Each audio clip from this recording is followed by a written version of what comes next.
আজকে একটা জরুরি বিষয় নিয়ে কথা বলতে চাচ্ছি।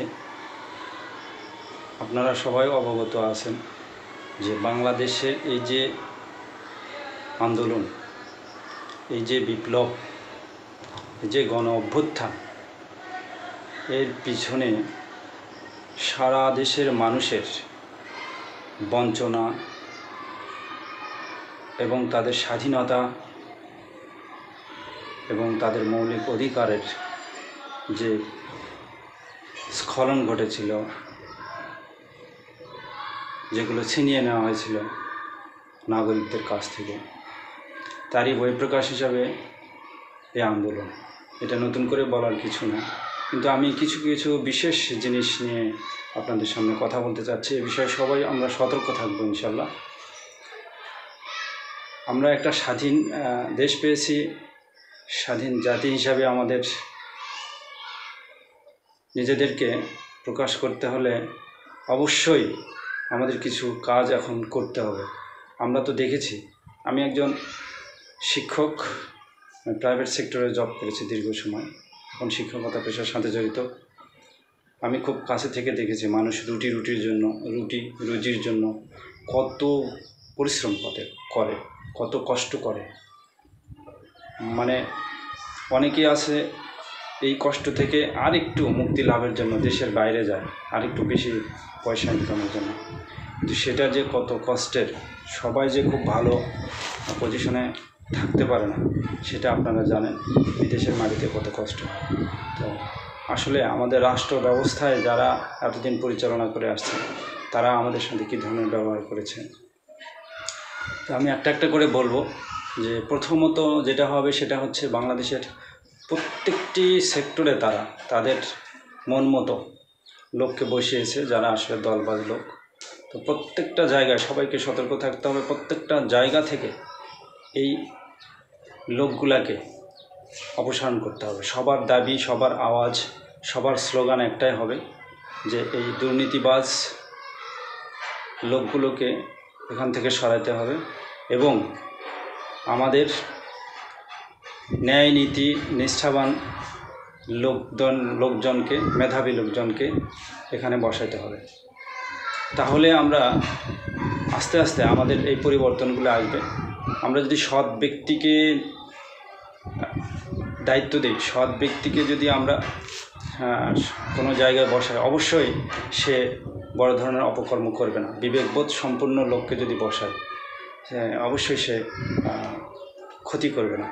আর সবচেয়ে বড় কথা, প্রত্যেকটা মানুষকে ভাবতে হবে তাদের নিজের যে আসলে আমরা ক্ষণস্থায়ী পৃথিবীতে এসেছি, প্রত্যেকটা মানুষকেই ভাবতে হবে নিজের বিষয়, যে আমি কি করে গেলাম পৃথিবীতে, আমি কি করে, কোন ধর্ম পালন করি, কোন শ্রেণীর, কোন বর্ণের, এটা দেখার বিষয় না। বিষয় হচ্ছে আমি পৃথিবীতে এসেছি, আমি কি করে গেলাম, আমি কি ভালো করলাম নাকি আমি খারাপ করলাম। ভালো করার জন্য আমাদেরকে সবাইকে চেষ্টা করতে হবে, সবাইকেই সবসময় সজাগ থেকে এ বিষয়ে কাজ করতে হবে। যেমন ধরুন, একটা অফিসের পিয়ন থেকে শুরু করে ঊর্ধ্বতন কর্মকর্তা পর্যন্ত সবাইকে মনে করতে হবে যে এই দেশটায় আমরা সেবা দিব, আমি আমার যা প্রাপ্য, আমি যা বেতন পাই সেটাই চলবো। ঠিক একইভাবে হয়তো এখন তাদের কষ্ট হবে, কিন্তু এটা যখন সঠিকভাবে সবাই একইভাবে চলতে থাকবে, দেখবেন আসলে আমাদের আর কষ্ট হবে না, কারণ ওই ইনকাম দিয়ে আমরা তখন চলতে পারবো।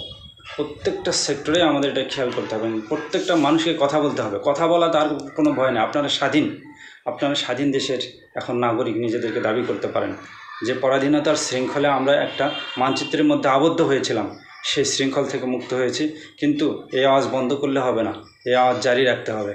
আপনাদের মনে রাখতে হবে, আমাদের মগজে মননে অনেক লোক কিন্তু আসলে ফরিয়া টাইপের।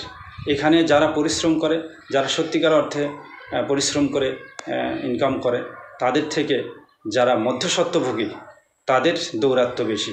সেগুলো নিয়েও সজাগ থাকতে হবে, সেগুলো নিয়ে প্রত্যেকটা মানুষকে আওয়াজ তুলতে হবে।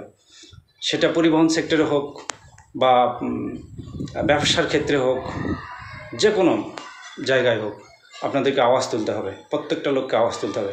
তাই বলে বলছি না যে আপনাকে মারামারি করতে হবে, কিন্তু আপনার ন্যায্য অধিকার, আপনি এই দেশের নাগরিক অধিকারটা আদায় করে নিতে হবে। সেক্ষেত্রে সবাইকে আওয়াজ তুলতে হবে।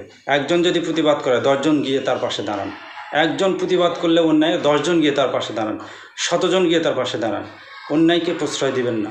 অন্যায়কে যদি প্রশ্রয় আমরা না দিই তাহলে অন্যায়ভাবে যারা অর্থ সম্পদ করছে তাদের দৌরাত্ম্য কমে যাবে, তাদেরকে সবাই অসম্মান করবে। আর যারা সৎ, তার যদি অর্থবিত্ত নাও থাকে তাকে আপনারা সম্মান করতে শিখুন। আমাদের মেন সমস্যা কিন্তু এই জায়গাতে, আমরা সবাই অর্থবিত্ত যার অর্থবিত্ত আছে, যারা দুর্বৃত্তপনা করে তাদেরকে আমরা যে কোনো কারণেই হোক সমীহ করি বা হিরো মনে করি বা শক্তিধর মনে করি বা তাদেরকে সম্মানী মনে করি।